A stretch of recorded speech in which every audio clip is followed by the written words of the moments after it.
रसूलों ने कहा मिलकर फिरिश्तों ने कहा। अस्सलामु अलैकुम रहमतुल्लाहि ताला व बरकातुहू। दोस्तों, आज की इस वीडियो में मैं आपको ये बताऊंगा कि जिनके बाल झड़ते हैं उनके बाल झड़ना कैसे रुक जाएं। ना इसके लिए कोई दवाई है, बल्कि बहुत ही प्यारा एक वजीफ़ा है जिसको हर कोई कर सकता है।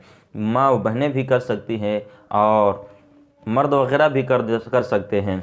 वीडियो को आपको लास्ट तक ज़रूर देखना है, पूरा देखना है। और उन लोगों को भी ये वीडियो देखना चाहिए जिनके बाल सफ़ेद हो चुके हों और कहीं से उनको अगर शिफा ना मिल रही हो, तो इसको देखें। मेरे बताए हुए वजीफ़े के ऊपर अगर वो अमल करेंगे तो इंशाअल्लाह रब्बुल इज़्ज़त उनके बाल जो सफ़ेद हो रहे हैं तो रुक जाएंगे और फिर आइंदा इंशाअल्लाह उनके बाल सफ़ेद ना होंगे। और जिनके बाल टूट करके गिर रहे हों, औरतों के बाल जो टूट टूट के गिरते हैं, उनके लिए भी ये वीडियो बहुत ही ज़रूरी है। दोस्तों, चलिए शुरू करते हैं वो चीज़। लेकिन उससे पहले मैं आपको एक चीज़ और बताए देता हूँ। वो बात ये है कि हमें पता ये लगाना है कि आखिर हमारे सर के अंदर ये बात आई है तो कहाँ से आई है। आखिर हमारे बाल टूट टूट करके गिर रहे हैं तो क्यों गिरते हैं, या हमारे बाल बड़े नहीं होते तो इसकी वजह क्या है, हमारे बाल पक रहे हैं तो इसकी वजह क्या है। दोस्तों, आज हम और आप सभी लोग जानते हैं कि जो हम फसल वगैरह तैयार की जाती है खेत में, और उससे न जाने किस किस चीज़ों से उसको बड़ा किया जाता है। कहीं उसको पोटास से, कहीं तो यूरिया से, कहीं और सारे खादें वगैरह पड़ा करते हैं, जिसका असर इंसान के जिस्म के ऊपर पड़ा करता है। और ये सारी चीज़ें पेट से भी हुआ करती है। जिस इंसान का पेट ख़राब रहा करता है, जिस इंसान का पेट सही तरीके से सही नहीं होता है, वो अक्सर बेशतर उसके अंदर भी ये बीमारियां पाई जाती हैं। या तो गैस का बीमार होगा, या तो उसके बाल सफ़ेद होने लगेंगे उम्र से पहले, या तो उसके बाल झड़ने लगेंगे।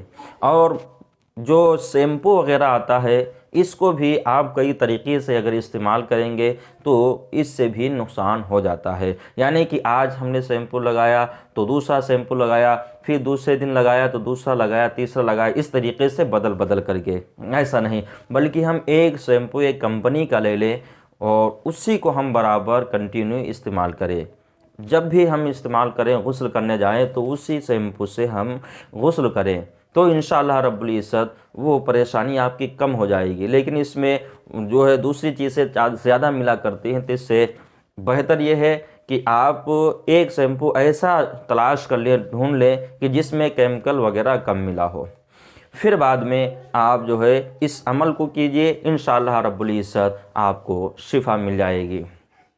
तो चलिए दोस्तों, उस वजीफ़े को मैं बता देता हूँ। बहुत ही आसान वजीफ़ा है, कोई मुश्किल का काम नहीं है। लेकिन उससे पहले एक वजीफ़ा ये बता दूँ कि जिनके बाल सफ़ेद हो गए हों और बाल पकने के करीब हैं, कुछ बाल पक चुके हैं, कुछ नहीं पके हुए हैं, तो उनको रोका कैसे जाए, या जिनके बाल अभी तलक करके सफ़ेद नहीं हुए हैं, उनके बाल सफ़ेद ना हों, इसके लिए उनको ये बताना बहुत ही ज़रूरी है। और उसको एक अमल में लाना भी बहुत ही ज़रूरी है। दोस्तों, कोई कठिन नहीं है, कोई मुश्किल वाला काम नहीं है, बल्कि जब भी आप खाना खाएं, खाना बिस्मिल्लाह करके खाएं, खा पी करके उठें, अल्हम्दुलिल्लाह पढ़ें। अल्हम्दुलिल्लाह पढ़ने के बाद जब आप हाथ धुलें, तो हाथ धुलने के बाद में आप उस अपने हाथ को फिर किसी कपड़े में साफ़ ना करें, बल्कि उन्हीं हाथों को आप अपने सर के ऊपर बालों में रगड़ लें। इस तरीके से अपने बालों में रगड़ लें, ताकि वो पानी जो आपके हाथों में लगा हुआ है, वो पानी आपके सरों के बालों में लग जाए।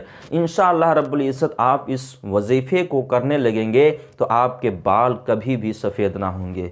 आजमाई हुई चीज़ है, अल्लाह के रसूल सल्लल्लाहु ताला अलैहि वसल्लम की हदीस पाक से भी साबित है। तो आप ऐसा कीजिए, इंशाअल्लाह रब्बुल इज़्ज़त आपके बाल सफ़ेद ना होंगे। और जिनके बाल टूट टूट करके गिर जाया करते हैं, या जिनके बाल बड़े नहीं हुआ करते हैं, उनके लिए एक वजीफ़ा ये है कि बंदा या बंदी जिसके बाल गिरते हों, तो वो काम ये करे कि एक तेल की शीशी ले ले। तेल कौन सा तेल होना चाहिए, जो उसको बेहतर तेल लगे। वैसे मेरी समझ से अगर देखा जाए तो सबसे बेहतरीन तेल अगर है तो वो सरसों का तेल है। सरसों का तेल ले लीजिए या आप नारियल का तेल ले लीजिए, इंदुलेखा वगैरह है, इस तरीके से जो बेहतर आपको तेल लगे, अर्निका, इंदुलेखा, जो भी बेहतर आपको तेल लगे उस तेल को आप ले लीजिए। लेने के बाद में सुबह को नमाज़ पढ़ने के लिए मस्जिद जाएं या अपने घर पे आप नमाज़ पढ़ें। वो दिन कौन सा होना चाहिए? जुमे का दिन होना चाहिए।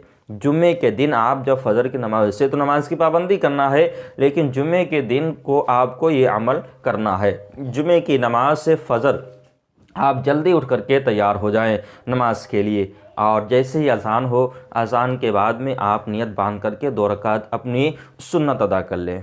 2 रकात सुन्नत पढ़ने, 2 रकात सुन्नत पढ़ने के बाद में आपको ये वजीफ़ा पढ़ना है। 70 मरतबा आपको ये वजीफ़ा पढ़ना है, और 70 मरतबा पढ़ने के बाद आपको अपनी शीशे पे अपने तेल पे दम कर देना है, फिर उसी तेल को इस्तेमाल करना है। पढ़ना क्या है? अल्हम्दुलिल्लाहि रब्बिल आलमीन अर्रहमानिर रहीम मालिकि यौमिद्दीन इय्याका नअबुदु व इय्याका नस्तईन।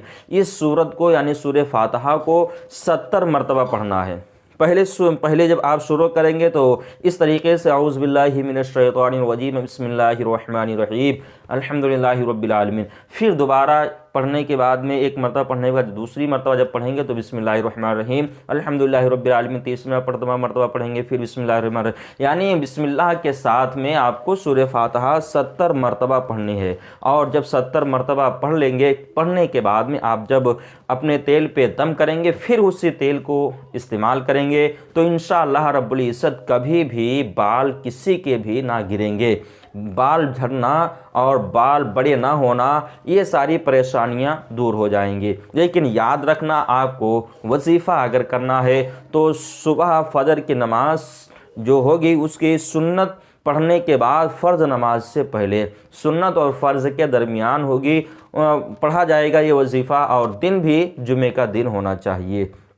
आप अगर यहाँ के ऊपर कोई ये कह दे कि हमने ये वजीफ़ा किया है और हमको शिफा नहीं मिली, हमको इससे कुछ फ़ायदा हासिल नहीं हुआ है, तो उसको ये सोचना चाहिए कि उसके अंदर कौन सी खामी है, उसने कौन सी गलती की है जिसकी बिना के ऊपर, जिसकी वजह से आज उसको शिफा नहीं मिली हुई है। उसने ज़रूर कोई ना कोई गलती की है। गलती क्या की होगी कि उसने कुरान तो पढ़ा होगा, कुरान तो सूरह फातिहा के ऊपर 70 मरतबा सूरह फातिहा पढ़ करके अपने तेल पे दम किया होगा, लेकिन जिस तरीके से पढ़ना चाहिए उस तरीके से उसने ना पढ़ा होगा, सही मखरज के साथ में उसने ना पढ़ा होगा, सही तलफ़ुज़ के साथ में उसने ना पढ़ा होगा, तजवीज़ वगैरह सही से अदा ना किया होगा, तो कहाँ से फ़ायदा होगा? नमाज़ों की पाबंदी ना करेगा तो उसको फ़ायदा कहाँ से होगा?